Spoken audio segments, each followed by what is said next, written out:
आपका स्वागत है मेरे चैनल काले पेज 0.7 पर। आइए सुनते हैं गणेशू जी की एक ऐसी कहानी जो मनोरंजन ब्रास बैंड हुसैनगंज चौराहे लखनऊ से जुड़ी है। गणेशू जी जो फूलबाग मोहल्ले के निवासी थे ने कभी सोचा भी नहीं होगा कि उनका सामना ऐसी भयानक बारात से होगा। डरावनी बारात, एक भयावह गाथा। परिचय। मेरे नाना गणेशू जी का नाम पूरे अवध क्षेत्र में इज्जत से लिया जाता था। उनकी मनोरंजन ब्रास बैंड सिर्फ एक बैंड की दुकान नहीं थी, बल्कि संगीत और उत्सवों का पर्याय थी। लखनऊ के हुसैनगंज चौराहे पर स्थित उनकी दुकान की ख्याति दूर दूर तक फैली थी। शहनाई की मधुर धुनें हो या ढोल की थाप, गणेशू जी की पार्टी के बिना कोई शादी ब्याह या मंगल कार्य पूरा नहीं होता था। उनका हुनर सिर्फ बाजा बजाने तक सीमित नहीं था, वे हर वाद्य यंत्र की आत्मा को समझते थे। खासकर उनका छोटा सा डमरू, जिसे वे प्यार से छन छन कहते थे, उनकी पहचान था। वो डमरू एक साधारण दिखने वाला वाद्य गणेशू जी के लिए एक ताबीज से कम नहीं था। वे उसे हमेशा अपने साथ रखते थे, चाहे कोई भी मौसम हो, कोई भी अवसर। ये उनकी कला, उनके विश्वास और उनके जीवन का अभिन्न अंग था। गणेशू जी, जो स्वयं फूलबाग मोहल्ले में रहते थे, का परिवार भी संगीत से जुड़ा हुआ था। उनके बेटे, मेरे पिता और उनके सबसे भरोसेमंद शिष्य हरीश और कन्हैया हमेशा उनके साथ रहते थे। हरीश ढोलक बजाने में माहिर था और कन्हैया का हाथ तुरही पर ऐसा सधा हुआ था कि वो किसी भी उदास माहौल में जान फूंक सकता था। वे सभी कड़ी मेहनत करने वाले ईश्वर भीरू लोग थे जो अपनी कला के प्रति समर्पित थे।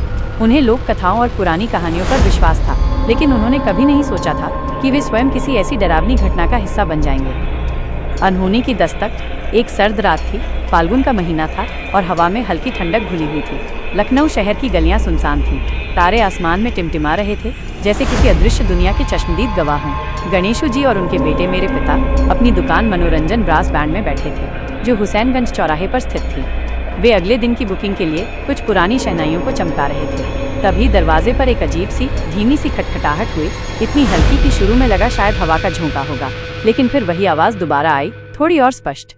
नाना ने संकोच करते हुए दरवाजा खोला। सामने जो आकृति खड़ी थी, उसे देखकर उनके रोंगटे खड़े हो गए। एक लंबा दुबला पतला आदमी था, जिसकी त्वचा का रंग रात की कालिमा से भी गहरा था, जैसे उस पर राख पोत दी गई हो। उसकी आंखें गहरे कुएं सी धसी हुई थी, जिनमें कोई चमक नहीं थी, बस एक खालीपन था। उसके होंठ सूखे और पतले थे और कपड़े फटे पुराने थे, जिन पर सूखी मिट्टी और सड़ी हुई पत्तियों की गंध थी। उसके पूरे शरीर से एक अजीब सी असहज करने वाली ऊर्जा निकल रही थी। अजनबी ने एक धीमी फुसफुसाती आवाज में बात की, जैसे उसके गले में रेत भरी हो। गणेशू जी हैं। नाना ने सिर हिलाकर हाँ कहा। उनके मन में एक अनजानी आशंका घर कर रही थी। आपको उस पुरानी हवेली में बुलाया गया है, जो लखनऊ से कुछ दूर बरगद वाले चौराहे से थोड़ी दूर है, अजनबी ने कहा। उसकी आवाज में एक अजीब सा खिंचाव था। एक शादी है, आपको वहाँ बाजा बजाना है। नाना ने घड़ी देखी। रात के 2 बज रहे थे। इतनी रात को? और कौन सी शादी? उन्होंने पूछा।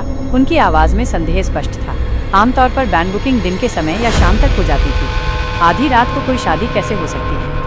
अजनबी ने एक भारी भरकम कपड़े का थैला नाना के सामने रख दिया। थैले से धातु के पुराने सिक्कों की खनक सुनाई दी, इतनी ज्यादा कि नाना को लगा कि ये उनकी सालों की कमाई से भी ज्यादा होगी। ये रहा आपका मेहनताना, आपको बस आना है और बाजा बजाना है। लेकिन एक बात का ध्यान रहे। उसने अपनी धसी हुई आंखों से नाना की ओर देखा। उसकी आवाज में एक भयावह चेतावनी थी। आपको अपना छन छन वाला वाद्य नहीं लाना है, समझे? उसने छन छन शब्द पर विशेष जोर दिया, जैसे वो उस वाद्य की शक्ति से परिचित हो। नाना को लगा कि उनके कान बज रहे हैं। इतनी बड़ी रकम और वो अजीब शर्त। उनके मन में लाखों सवाल उठे, पर अजनबी के चेहरे पर कोई भाव नहीं था, बस एक स्थिर खालीपन भरी नजर। नाना ने संकोच करते हुए हाँ कर दी।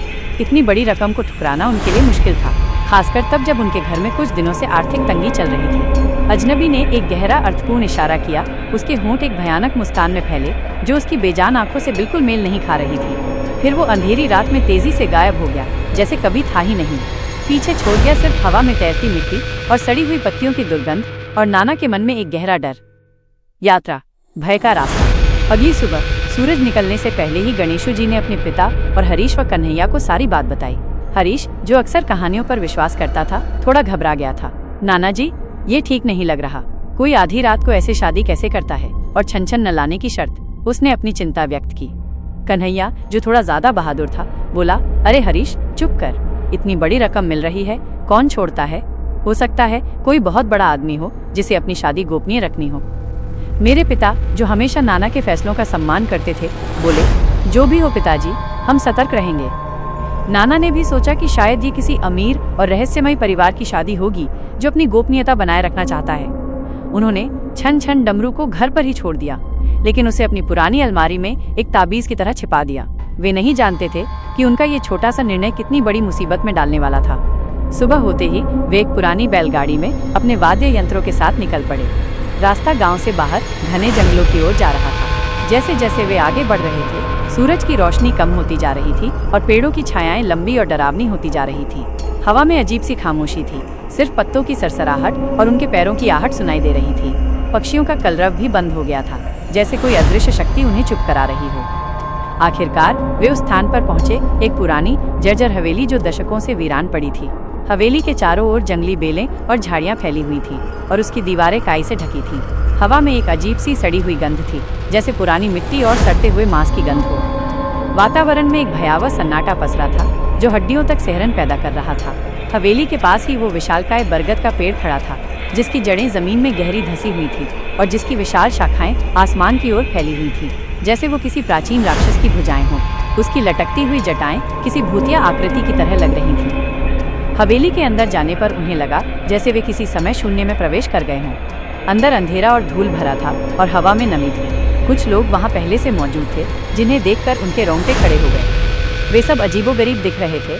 उनके चेहरे पीले और बेजान थे, आंखें धसी हुई थीं और उनमें कोई चमक नहीं थी, बस एक खालीपन था। उनकी चाल ढाल धीमी और लटकी हुई थी, जैसे कोई कठपुतलियां हों जिनके तार ढीले पड़ गए हों। वे आपस में कोई बात नहीं कर रहे थे, बस खामोश खड़े थे और उनकी नजरें कहीं दूर खालीपन में टिकी थीं। उनके कपड़े पुराने, मैले और अजीब से थे, जैसे किसी बहुत पुरानी सदी के हों। नाना और उनके साथियों ने अपने वाद्य यंत्र जमाए। ढोल, तुरही, शहनाई, हारमोनियम, सब कुछ तैयार था, लेकिन उनके दिलों में डर की एक अनजानी लहर दौड़ रही थी। बारात, एक भयानक अनुष्ठान। कुछ देर बाद एक अजीबोगरीब आवाज आई, जैसे किसी पुराने जंग लगे दरवाजे के खुलने की। एक और आकृति बाहर आई, शायद दूल्हा। वो भी उतना ही बेजान और डरावना था जितना कि बाकी मेहमान। उसके चेहरे पर कोई भाव नहीं था, आंखें स्थिर और काली थीं। उसके कपड़े भी पुराने, शाही, लेकिन धूल भरे और फटे हुए थे। उसके पीछे एक दुल्हन भी थी जो घूंघट में थी, लेकिन उसकी आकृति भी किसी जीवित इंसान जैसी नहीं लग रही थी। बारात निकलने का समय हुआ। ये कैसी बारात थी? न कोई उत्साह, न कोई खुशी, न कोई शोर, सिर्फ खामोश, धीमी गति से चलते कुछ लोग जो किसी छाया की तरह लग रहे थे। उनके कदमों की आहट भी नहीं थी, जैसे वे हवा में तैर रहे हों। नाना और उनके साथियों ने बाजा बजाना शुरू किया। शुरुआत में उन्होंने पारंपरिक धुनें बजाई, लेकिन माहौल में एक अजीब सी ठंडी हवा चल रही थी, जिससे उनके रोंगटे खड़े हो रहे थे। उन्हें लगा जैसे उनके वाद्यों से निकली धुनें हवा में घुलकर गायब हो रही हों और उनकी जगह एक अजीब सी भयावह गूंज ले रही हो। धुनें अजीब सी थीं, जैसे किसी और लोक की, जहां जीवन और मृत्यु का भेद मिट गया है। जैसे जैसे बारात हवेली के बाहर अंधेरे में आगे बढ़ रही थी, नाना को उन लोगों की हरकतों पर शक होने लगा। वे सीधे चल रहे थे, लेकिन जब उनके पैरों पर नजर पड़ी तो नाना की सांसें गले में अटक गईं। उनके पैर उल्टे थे, उनके जूते आगे की ओर थे, लेकिन पैर पीछे की ओर मुड़े हुए थे, जैसे वे पीछे की ओर चल रहे हैं। ये दृश्य इतना विचलित करने वाला था कि हरीश ने अपनी आंखें बंद कर लीं और कन्हैया का हाथ तुरही पर कांपने लगा। मेरे पिता भी हैरान थे, लेकिन उन्होंने अपनी भावनाओं को काबू में रखा। उनके चेहरे पर कोई भावना नहीं थी, बस एक खालीपन।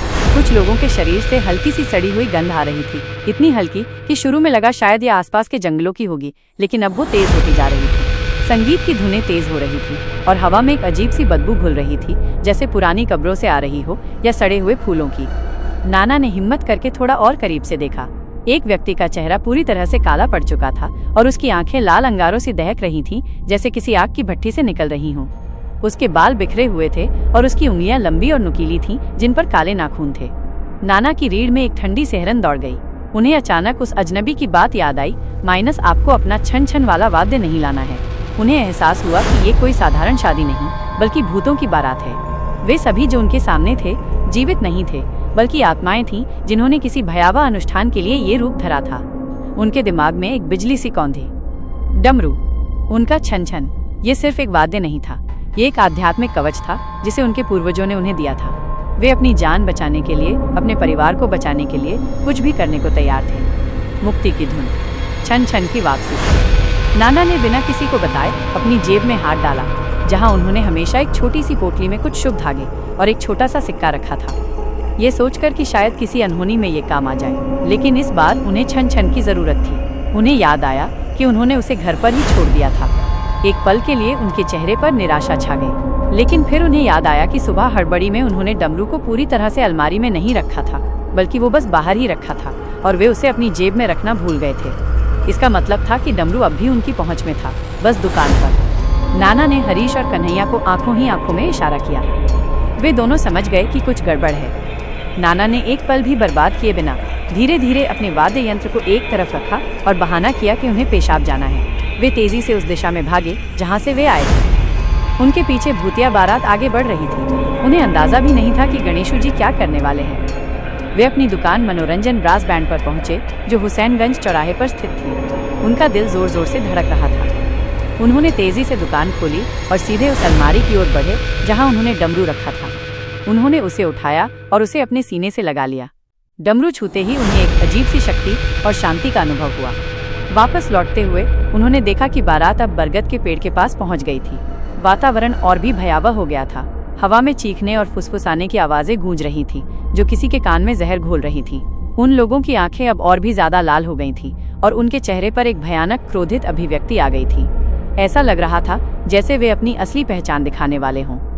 नाना ने एक पल भी बर्बाद नहीं किया। वे अपनी जगह पर पहुंचे और पूरी ताकत से अपने छन छन डमरू को बजाना शुरू कर दिया। डमरू की आवाज छन छन छन जैसे ही उस भयावह सन्नाटे को चीरती हुई हवा में गूंजी, एक तेज भयानक चीख सुनाई दी। ये चीख इतनी भयानक थी कि पेड़ों के पत्ते कांप उठे और दूर कहीं कोई उल्लू डर कर उड़ गया। भूतों की पूरी बारात में अफरा तफरी मच गई। वे इधर उधर भागने लगे। उनके बेजान चेहरे पर दहशत और क्रोध का मिश्रण था। उनकी आंखें लाल अंगारों सी दहक रही थीं और उनके शरीर से अजीब सी भयानक ऊर्जा निकल रही थी। कुछ ही पलों में वे सभी हवा में घुल गए, जैसे वे कभी थे ही नहीं। सिर्फ हवा में तैरती सड़ी हुई गंध और नाना तथा उनके साथियों के दिल की तेज धड़कनें शेष थीं। हरीश और कन्हैया, जो डर के मारे सुन्न पड़ गए थे, नाना को देखते रहे। उनके चेहरे पर खौफ और राहत का मिश्रण था। सबक और नई शुरुआत। नाना और उनके साथी उस हवेली से अपनी जान बचाकर भागे, बिना पीछे मुड़े देखे। उन्होंने अपने वाद्य यंत्र भी वहीं छोड़ दिए थे। वे भागते हुए अपने फूलबाग मोहल्ले में पहुंचे और बिना कुछ बोले सीधे अपने घरों में घुस गए। उस रात किसी ने भी एक शब्द नहीं कहा। वे सभी इतनी ज्यादा दहशत में थे कि उनकी आवाजें निकल नहीं रही थीं। अगली सुबह जब सूरज की किरणें धरती पर फैली तो उन्होंने एक दूसरे को देखा। उनके चेहरे पर अभी भी रात की भयावहता की छाप थी। मेरे पिता ने पूछा, पिताजी वो क्या था? नाना ने गहरी सांस ली और कहा, वो भूत थे बेटा। हमें नहीं पता था कि हम किस चीज में फंस गए थे, लेकिन छन छन ने हमारी जान बचा ली। उस दिन के बाद नाना ने अपनी बैंड पार्टी का नाम बदलकर गणेशू जी की दिव्य धुनें रख दिया। उन्होंने अपनी दुकान के बाहर एक छोटा सा मंदिर बनवाया जहां वे हर सुबह पूजा करते थे। उन्होंने हमेशा अपने छन छन डमरू को अपने साथ रखा, क्योंकि उन्हें पता चल गया था कि कभी कभी संगीत सिर्फ मनोरंजन के लिए नहीं, बल्कि जीवन बचाने के लिए भी होता है। वह डमरू, जो कभी उनके लिए एक सामान्य वाद्य था, अब एक सुरक्षा कवच बन गया था। नाना ने उस हवेली की ओर कभी मुड़कर नहीं देखा और न ही किसी को वहां जाने दिया। वो बरगद का पेड़ और हवेली आज भी वहीं खड़े हैं, एक भयावह कहानी के गवाह के तौर पर जो उस रात हुई थी। लखनऊ और आसपास के गांवों में आज भी लोग उस रात की कहानी फुसफुसाते हैं, जब गणेशू जी और उनके बैंड ने भूतों की बारात में बाजा बजाया था और छन छन की पवित्र ध्वनि ने उन्हें मुक्ति दिलाई थी। ये कहानी सिर्फ एक डरावनी घटना नहीं थी, बल्कि ये विश्वास और संगीत की शक्ति का प्रतीक बन गई, जो आज भी अवध की लोक कथाओं में जिंदा है। अगर आपको ये कहानी पसंद आई तो कृपया हमारे चैनल काले पेज 0.7 को सब्सक्राइब करें, इस वीडियो को लाइक करें और अपने दोस्तों व परिवार के साथ शेयर करना न भूलें। आपके समर्थन से हमें और भी ऐसी रोचक और भयावह कहानियां लाने की प्रेरणा मिलेगी।